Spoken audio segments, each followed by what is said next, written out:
Bill, how is this to work with as opposed to plywood? You had a little difficulty with that. Yeah, it's a little difficult. I mean, here is the core in its raw form.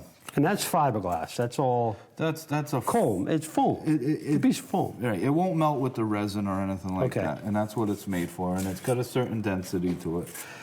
Pretty weak, without it being glass. Right.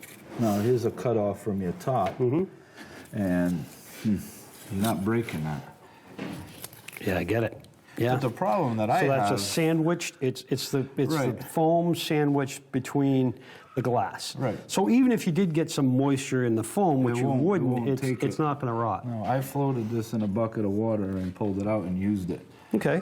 So my issue is, you know, you got to grind the glasswork back because you can't DA it if you're trying to round it.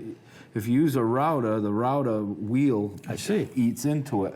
So what do you do about that? On this side, I have to fuss with it.